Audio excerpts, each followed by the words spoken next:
Olá, seja muito bem-vindo a mais um vídeo aqui do nosso canal Próxima Geração.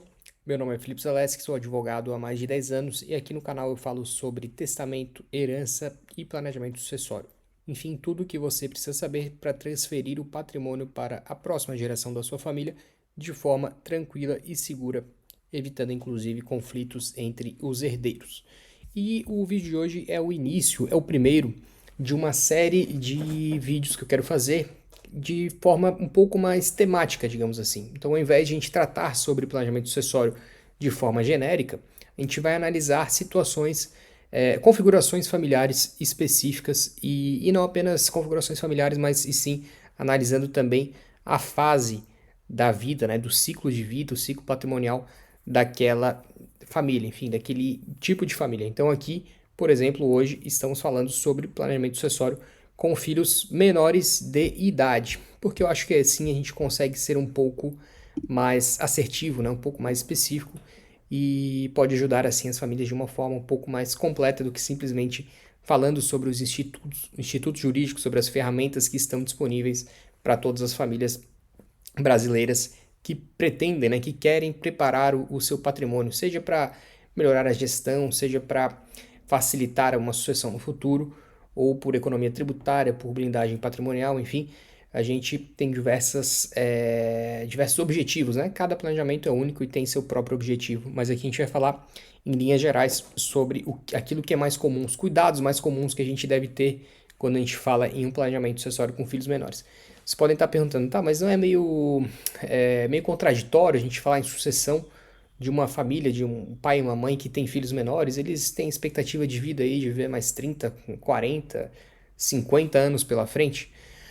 Mas a verdade a gente não o próprio nome diz, né? É uma expectativa, né? A gente não sabe, ninguém tem como saber qual vai ser o último dia aqui nesse mundo, né? Nessa terra. Então a gente precisa sim estar preparado, porque afinal de contas, nem sempre a gente consegue, nem sempre a vida nos proporciona, né, ter um momento para refletir sobre isso. Então, claro, algumas situações de doença mais complicadas, a pessoa pode se programar porque sabe que às vezes não tem uma expectativa de vida tão grande, mas em muitos outros casos, enfim, acidente de carro, alguma tragédia que venha a acontecer, a gente sabe que de uma hora para outra pode ser que a pessoa não tenha uma oportunidade ideal para planejar a própria sucessão. Então, o que todos deveriam pensar, né, todas as famílias deveriam pensar, em já desenhar, já deixar uma estratégia pré-pronta, digamos assim, para caso algo venha a acontecer de forma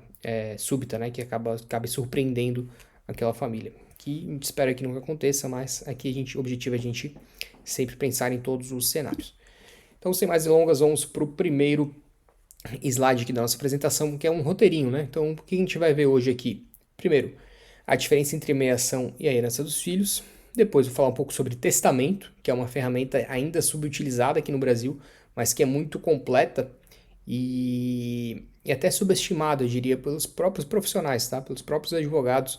Muita gente acaba não deixando um pouco de lado o testamento, porque só vai poder ser utilizado depois que o que aconteceu o falecimento, então não tem muita utilidade prática e tal, mas não é bem assim, tá? O testamento ele é sim muito útil e eu vou até provar isso durante o vídeo de hoje, principalmente em situações como essa, em que a gente está falando aqui de um planejamento tipicamente preventivo, né? Porque não é pensando já na transmissão do patrimônio, que os filhos são pequenos e tal. Então, mas a gente vai ver, tem bastante aplicabilidade aqui. Falaremos sobre aí os principais artigos do Código Civil que a gente tem que se preocupar e estar atentos. Falaremos sobre as expectativas de mudança na lei, inclusive por conta de uma situação envolvendo a Larissa Manoela, para quem não conhece, ela é uma atriz, cantora, enfim, que teve aí alguns problemas com os pais, mas falaremos sobre isso no tópico específico. E também, por fim, para finalizar o vídeo, falaremos sobre alguns cuidados adicionais que a gente precisa ter no caso de pais divorciados. Então, vamos partir para o primeiro tópico aqui, meação e herança. Por que é importante a gente fazer essa distinção? Porque muitas pessoas não têm conhecimento, né? Que a meação é algo que já pertence ao cônjuge. Então, independentemente, no meu caso, por exemplo, tenho um imóvel que serve de residência para minha família. Um apartamento está apenas no meu nome, mas ele foi adquirido já na constância do casamento com a minha esposa. Então, pelo regime de bens que a gente escolheu, que é o da comunhão parcial de bens, ela é proprietária de 50% do apartamento, ainda que ele seja apenas o meu nome. Então, é um direito, né, o direito de meação. Então, quando a gente for sentar para fazer um planejamento pensando naquilo que vai ficar de herança para os meus filhos, no caso das minhas filhas, caso venha acontecer algo comigo, a gente tem que levar em consideração que a gente está falando aqui apenas de 50% do patrimônio. É claro que o casal ele pode ser ainda mais prevenido e estabelecer cenários em que os dois venham a falecer, por exemplo, simultaneamente, né? Pode acontecer, o casal está viajando de avião, de carro, enfim, e podem vir a falecer simultaneamente. Então, aí no caso a gente não vai falar em meação, né? Porque os dois vão ter falecido. Então, o patrimônio ele vai ser transferido automaticamente para todos os herdeiros. Mas caso apenas um dos dois venha a faltar, a gente tem que separar aquilo que é meação e aquilo que é herança. Então, a gente tem vídeo aqui no canal explicando sobre como é que funciona a meação no caso de comunhão universal de bens, no caso de comunhão parcial, separação e tal. Mas é algo que a gente tem que tomar muita atenção com a reforma do Código Civil. Por quê? Porque com a reforma do Código Civil, o cônjuge, se for aprovada, né, está em tramitação lá no Senado Federal, mas se for aprovada na forma em que foi apresentada lá, o cônjuge deixará de ser herdeiro necessário. Então, essa concorrência que o cônjuge tem em relação aos bens particulares, faltou complementar essa parte, né? A meação, ela abrange aqueles bens comuns, como eu dei um exemplo ali, um apartamento adquirido na constância do casamento na comunhão parcial é dos dois, mas um imóvel que seja exclusivamente meu, por exemplo, haverá concorrência do cônjuge com os descendentes. Então, cada um vai ficar ali, no caso de 2 filhas, com 1/3. No caso de 3 filhas, como é o meu caso, mais esposa, ficaria ali 25% para cada um e para cada uma. E aqui, com a reforma do Código Civil, isso não vai acontecer mais. Então, o cônjuge, se não houver testamento, ele só vai herdar se não houver filhos e nem pais vivos. Então, se você tem filhos e pretende deixar algo para sua esposa ou seu marido, é bom que você faça um testamento contemplando-o ou contemplando-a com aquilo que você quer que fique com ela, porque do contrário, ele ou ela só vão ter direito à meação. Então, no caso de quem é casado pelo regime da separação de bens, total de bens, o patrimônio, ele vai apenas para os filhos. Então, o viúvo, né, a viúva ficarão sem nada. De novo, né, caso seja aprovado a reforma do Código Civil na forma com que foi apresentada, né, ao Senado. Então, a gente está ainda monitorando esse projeto de lei e teremos aí novidades provavelmente até o final deste ano de 2025. Ou não, né? Não temos como prever isso, mas é a expectativa. Então, partindo, né, deixando clara a diferença entre meação e herança, a gente parte para o testamento, que talvez seja a ferramenta mais indicada em situações como essa aqui. Então, qual que seria a primeira utilidade, né, do testamento? Utilidade mais óbvia. Quando a gente está falando de filho menor de idade, por que a gente se preocupa, né, pessoal? Principalmente com a formação. Claro, os cuidados básicos, né? Então, você não quer que seu filho venha passar fome, não tenha problemas com saúde, e nem moradia, enfim, cuidados básicos, educação. Mas, principalmente, a preocupação mais latente, né, é justamente quanto à educação, na minha visão. Você quer que seu filho tenha os cuidados básicos ali, a gente meio que já espera que a família vai dar um jeito, né? O filho vai ter que morar com alguém, vai receber alimentação, ninguém vai deixar a criança passar fome e tal. Mas principalmente a questão da educação, que você pode deixar algumas diretrizes e principalmente escolher quem vai ser o responsável por aquela criança, pelos seus filhos. Então, o tutor cabe então ali, o artigo 1634, aos pais, né, qualquer seja a sua situação conjugal, pleno exercício do poder familiar, que consiste quanto aos filhos. E aí uma das possibilidades, né, que cabe aos pais é nomear um tutor por testamento ou documento autêntico, se o outro dos pais não lhe sobreviver ou o sobrevivo não puder exercer o poder familiar. Então, digamos, uma família... Depois a gente já fala sobre a situação dos pais divorciados, mas já dando um exemplo aqui, que quem tem a guarda é a mãe, e o pai nunca se interessou, mora em outro país, enfim, não tem como assumir aqueles filhos, no caso de falecimento da mãe, então a mãe vai lá e nomeia um tutor para as crianças.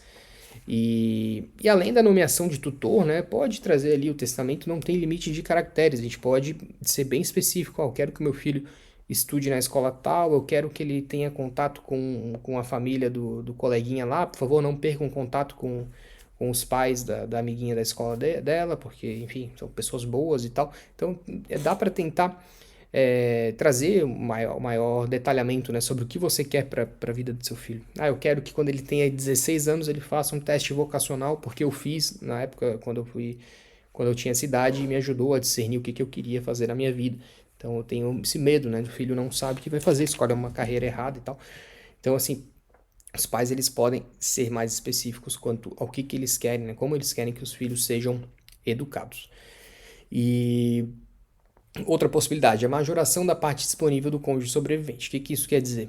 Como eu dei o exemplo anterior, principalmente no caso da reforma do Código Civil, você pode, por testamento, aumentar o quinhão que seria naturalmente destinado ao cônjuge, ao pai da criança, à mãe da criança, no caso de um falecimento seu. Por que isso pode ser interessante? Porque, a gente vai ver mais para frente ainda nesse vídeo, a gestão do patrimônio de filhos menores de idade nem sempre é tão fácil. Por quê? Porque são menores de idade. Então, para comprar o imóvel, se você registra o imóvel no nome de um filho, depois para vender você vai precisar de autorização judicial, vai precisar de uma anuência do Ministério Público. Então, vai precisar prestar contas, né?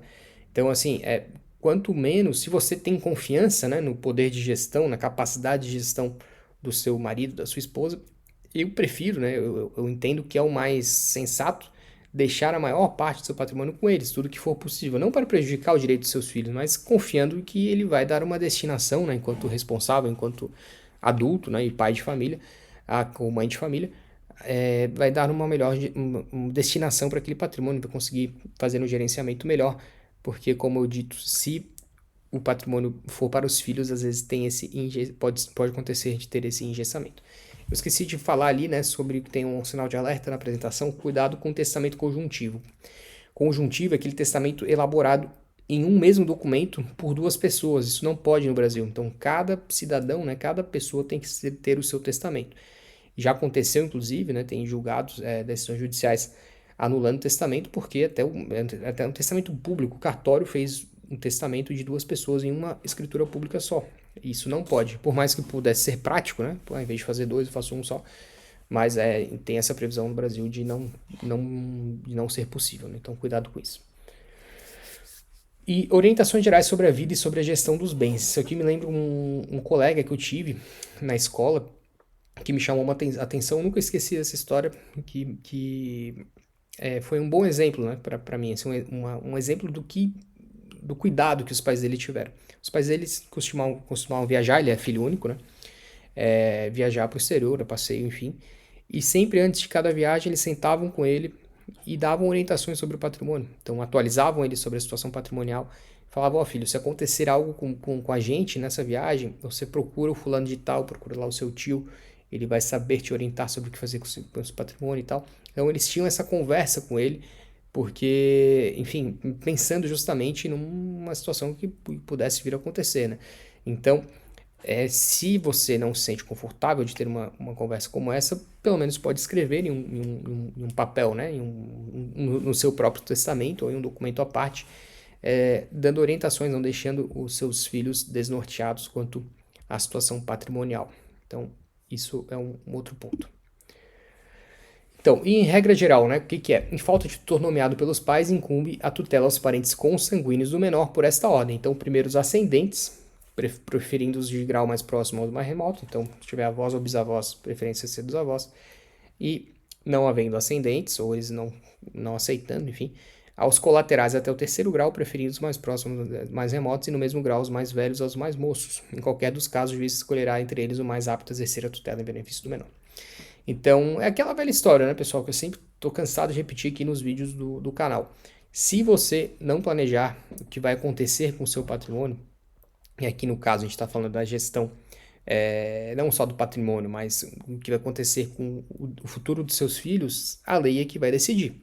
Então, se você não tem um testamento nomeando o tutor, vai seguir essa ordem aqui. Então, você pode ser que não seja a melhor opção do mundo, né? Você pode ter um irmão que é super responsável e faria um bom trabalho, né? Gerindo, enfim, educando seu filho, exercendo essa função de tutor. e o seu pai ou a sua mãe podem já não ter tanto interesse. Então, é, talvez a melhor opção fosse escolher um irmão, mas se você não deixar escrito, manifestar essa vontade por escrito, vai seguir, o que vai acontecer na prática, né, é que a regra geral vai ser seguida. Então, tomem esse cuidado. E o que diz o Código Civil em relação aí ao exercício do poder familiar?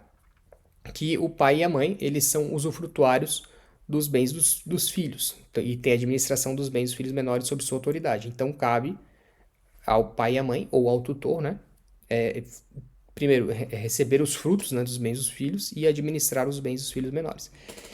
Não podem os pais alienar ou gravar de ônus real os imóveis dos filhos, nem contraírem em nome deles obrigações que ultrapassem os limites da simples administração, salvo por necessidade ou evidente interesse da prole, mediante prévia autorização do juiz. Então, é aquela restrição, né, que eu estava comentando ali no tópico anterior, quando eu falei que pode ser interessante aumentar o quinhão do cônjuge, né, com uma parte disponível do seu patrimônio. Obviamente, respeitando, né, o quinhão ali, a legítima dos filhos. Por quê? Justamente por causa do artigo 1691, que pode, inclusive, ser agravado em sentido de ficar pior ainda, né, essa situação, ficar mais engessada, a situação não é pior, né, porque o objetivo da lei é até nobre, né, de preservar o patrimônio dos filhos, por conta da lei Larissa Manoela, que eu vou comentar daqui a pouco. O que mais que a gente tem no Código Civil? 1692. Sempre que no exercício do poder familiar colidir o interesse dos pais com o do filho, a requerimento deste ou do Ministério Público, o juiz lhe dará curador especial. E o que mais a gente tem sobre esse tal do curador especial? Que eu vou falar mais lá pra frente, quando a gente tratar ali dos cuidados com pais divorciados, né? Quem institui um menor herdeiro ou legatário seu poderá nomear-lhe curador especial para os bens deixados, ainda que o beneficiário se encontre sob poder familiar ou tutela. Então aqui é uma diferenciação entre a tutela, que vai cuidar aí das situações mais básicas, né, os cuidados mais básicos, subsistência do menor de idade, e também educação moral, enfim, convivência, né, dar afeto. Então isso é muito importante, né, não, você escolher um tutor que também vai tratar o seu filho como se fosse filho dele. Então dar carinho, afeto, enfim, cuidar em sentido amplo de todos os interesses, né? Mas o curador especial pode ser alguém que pode até ser um profissional. Então você pode ter ali um patrimônio, digamos, em ativos financeiros. Então tem lá ações em bolsa de valores, cotas de fundos imobiliários, fundos de investimento, ativos no exterior e tal. E você vai nomear um tutor que não tem nada a ver com aquilo, que é um funcionário público, né? Sem, obviamente que uma coisa não impede a outra, mas que é alguém que tem a vida mais tranquila lá, que não está tão atento ao que acontece no mercado financeiro. Então você vai lá, nomeia um tutor, uma pessoa de sua confiança, que vai cuidar bem do seu filho, vai criar o seu filho, e vai nomear um curador especial para administrar os bens. Então é isso que o artigo 1733, parágrafo 2º, disse. E lá no final do vídeo, o último slide, eu vou mostrar uma decisão do STJ onde isso foi aplicado na prática.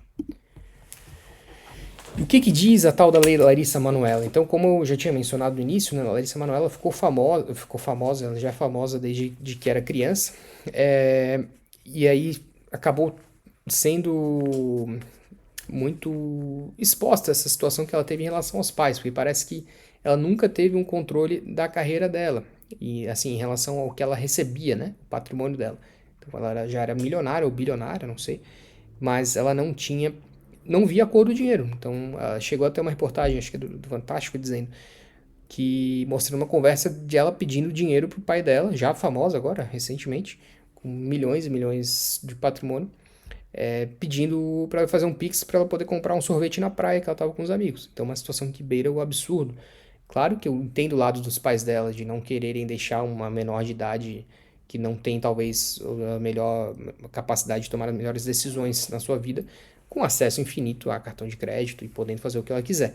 Até porque para evitar uma dilapidação patrimonial e até para não fazer besteira mesmo, né? Então tem esse lado educativo, né, de você querer restringir o acesso do filho até para ele valorizar, enfim, até incentivar, né, continuar a carreira e não achar que ele pode simplesmente não fazer mais nada e ficar só fazendo festa de noite, como acontece com muitos jogadores de futebol, inclusive.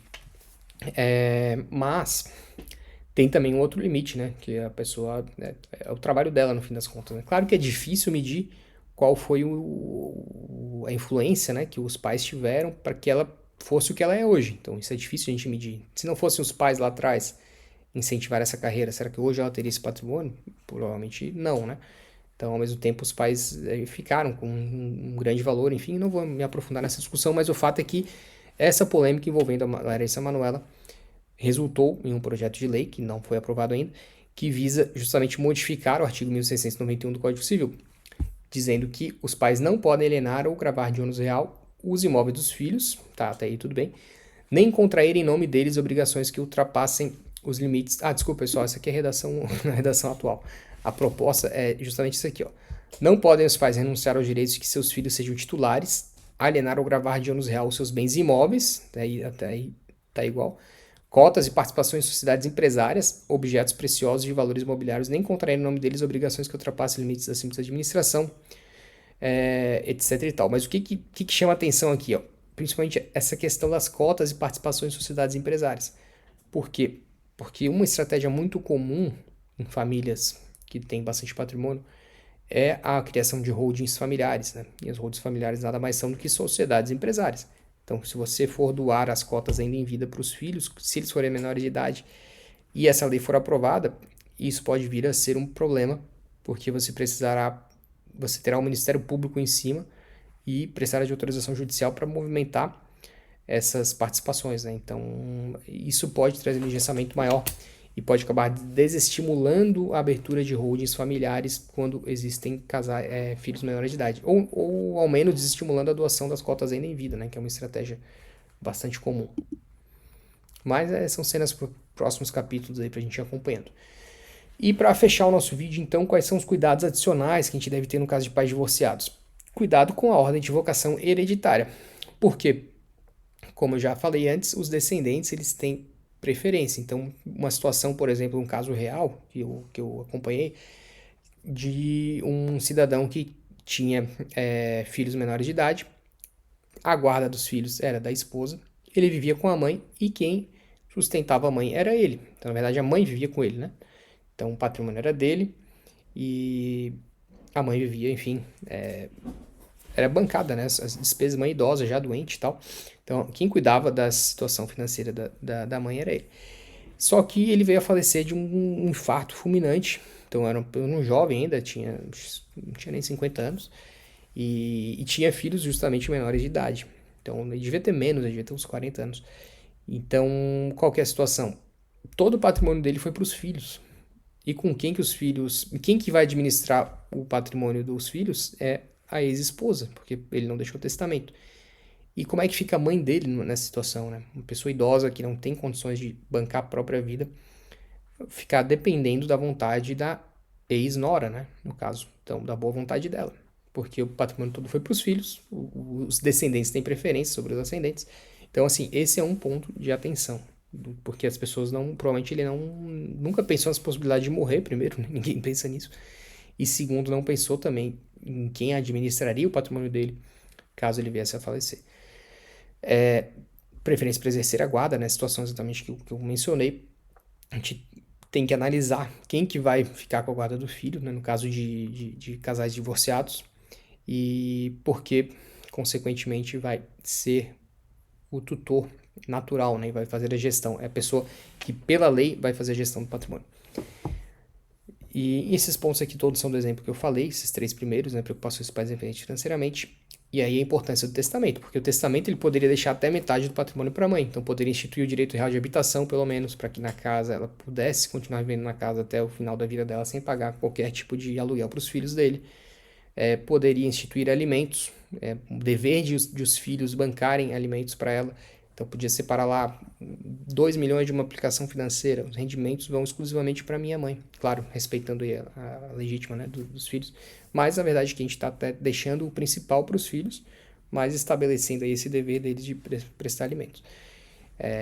Como um encargo, enfim, alguma coisa nesse sentido. A gente pode sempre pensar, tem que analisar caso a caso e pensar quais vão ser as cláusulas, a redação das cláusulas para também não ter nenhum tipo de nulidade.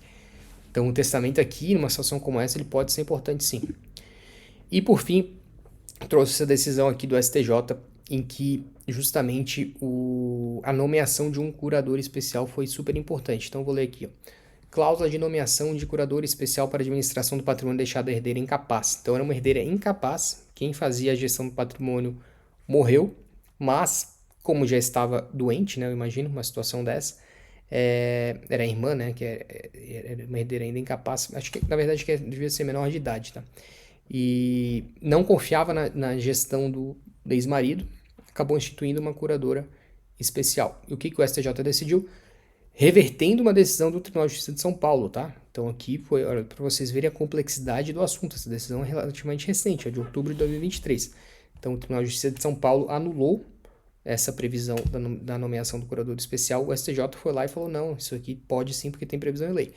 Então ele disse aqui no item 1, nos termos do parágrafo 2º do artigo 1733 do Código Civil, quem institui um menor herdeiro ou legatário seu poderá nomear-lhe, quem institui um menor herdeiro ou legatário seu poderá nomear-lhe curador especial para os bens deixados, ainda que o beneficiário se encontre sob poder familiar ou tutela. É a redação que eu já tinha lido lá no slide, né? Aí, isso foi feito via testamento, né? No item 3, a preservação da autonomia da vontade é um norte hermenêutico a ser observado na interpretação do artigo referido no item 1, o qual, portanto, confere a faculdade ao testador de nomear curador especial para a administração dos bens deixados em inteiro incapaz, ainda que se encontre sob poder familiar ou tutela, conforme expressamente indicado no texto legal. Ademais, a instituição desse curador de patrimônio não exclui óbito exercício do poder familiar pelo genitor sobrevivente ou a tutela, porquanto compete àquele tão somente gerir os bens deixados sob a referida condição, em estrita observância à vontade do autor da herança, sem descurar dos interesses da criança ou adolescente beneficiário. Então, aqui no item 4 também fala sobre a soberania da vontade da testadora, que é um princípio que tem sido muito utilizado pelo STJ quando analisa aí situações envolvendo o testamento. Então, pessoal, aqui tem o próximageração.com, que é o site que eu publico posts regularmente sobre assuntos, enfim, novos ou algumas reflexões. E o meu Instagram, onde eu também produzo conteúdo lá sobre testamento, herança, planejamento sucessório e compartilho um pouco da minha vida aqui do pessoal e também no profissional no dia a dia da advocacia. Mas para vocês verem esse exemplo do STJ, como é importante a gente pensar em tomar esses cuidados, né? E mais importante ainda também é ter um bom escritório de advocacia por trás para poder lutar até o final pelos seus direitos, né? Pelos direitos de quem até não está mais aqui. Mas como eu falei, o STJ ele tem validado muito, né? Tem tido muita preocupação com a vontade do testador. Então tem privilegiado essa vontade, mesmo quando às vezes um requisito ou outro ali do testamento não foi cumprido, desde que, claro, seja algo razoável.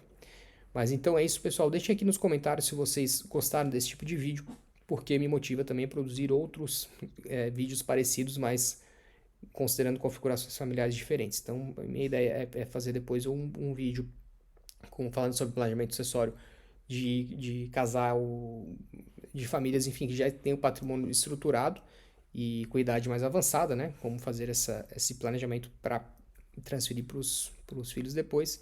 E depois fazer também outro vídeo de planejamento para quem não tem herdeiros. Então, casais que está cada vez mais comum, né? Casais que optam por não ter filhos e o que eles podem fazer, quais são as orientações nesse tipo de situação. Era isso, espero que vocês tenham gostado e nos vemos no próximo vídeo. Um abraço e até mais.